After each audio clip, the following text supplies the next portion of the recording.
Bonjour à vous, chers choisis de Jésus.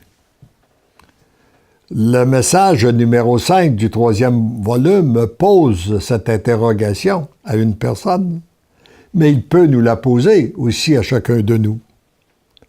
Pourquoi cette hésitation de ta part à me laisser te transformer? Un jour, j'ai été inspiré à méditer 3 mots. Information, formation, transformation. L'information et la formation sont nécessaires pour arriver à la transformation.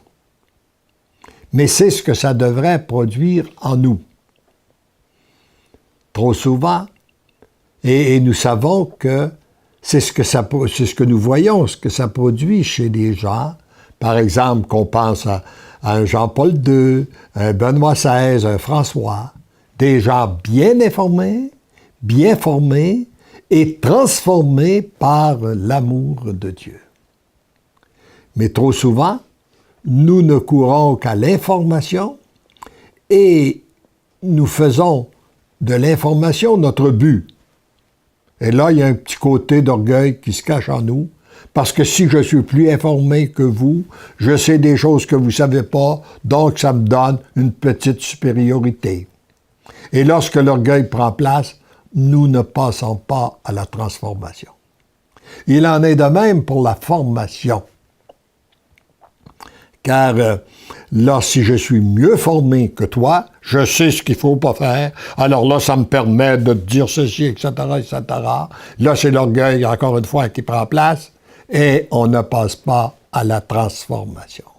Mais c'est par l'humilité qu'on doit passer à que notre information, que notre formation doit nous conduire à la transformation. Lorsque j'ai médité ces mots, j'arrivais pour un périple en France et dans la voiture qui me conduisait, le conducteur était accompagné d'un prêtre. Et je lui ai demandé, comme prêtre, ce qu'il pensait de ça. Je le rencontrais pour la première fois. Il m'a dit, à l'avenir, tu pourras dire que tu as rencontré un prêtre qui a vécu pour la formation et qu'il s'est perdu. Moi, j'avais fait maîtrise, doctorat, PRH, en fait, tout ce que je pu prendre pour la formation. Et il y a 2 ans, j'ai quitté mon sacerdoce pour aller vivre avec une femme. Et par grâce tout à fait particulière, je suis revenu à mon sacerdoce et ça ne fait que 2 semaines que j'ai repris à célébrer l'Eucharistie.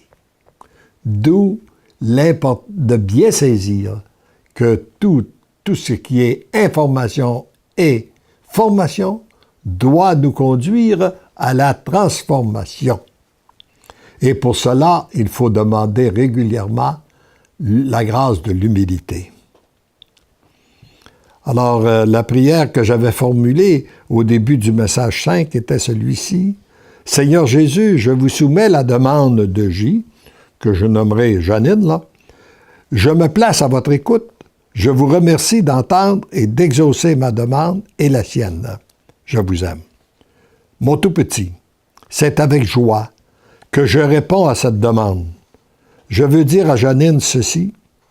Janine, toi que j'ai choisi bien avant ta conception pour être ma bien-aimée, afin qu'ensemble, nous puissions vivre une grande intimité, toi en moi et moi en toi. Pourquoi cette hésitation de ta part à me laisser te transformer? Tu n'as rien à craindre. Je suis un Dieu d'amour. Et je pense que c'est là le grand point souvent de nos hésitations. Nous avons peur de notre Dieu. Nous le connaissons mal. Nous ne savons pas que notre Dieu est un Dieu d'amour et qu'il n'y a rien à craindre lorsqu'on se jette dans ses bras. Ce que je veux pour toi, c'est ce qu'il y a de mieux pour toi. Demande-moi de couper les attaches qui te retiennent aux choses du monde, à ta façon de voir, de juger les événements et de les vivre. À ta demande, j'agirai. lorsqu'on lui demande sincèrement, il vient couper les attaches du monde pour nous rendre libres. Parce que la vraie liberté, ce n'est pas de faire ce qu'on veut, comme on veut, quand on le veut, mais bien d'être de vivre ce pourquoi nous avons été créés. La vraie liberté se retrouve dans l'amour. Parce que le plaisir des sens nous conduit à un esclavage. Tu seras témoin de grandes transformations, tout en vaguant à tes occupations. Tu ressentiras ma présence en toi. Je veux faire de toi ma demeure. Je suis brûlant d'amour pour toi.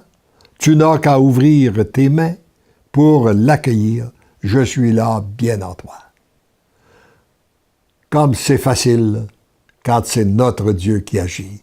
Il peut le faire à travers notre travail, nos activités, on le prie en étant en automobile, en marchant, on le prie en rencontrant des gens. Alors, et là se produit la transformation.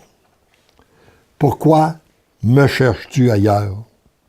Découvre davantage ma présence en toi et tu auras tout découvert.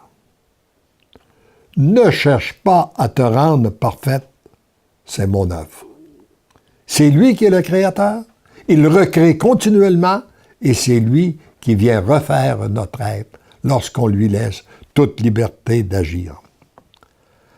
Accueille l'amour que je déverse en toi. À cette heure même, je t'aime tel que tu es. Je brûle d'amour pour toi. Divinement, je t'aime.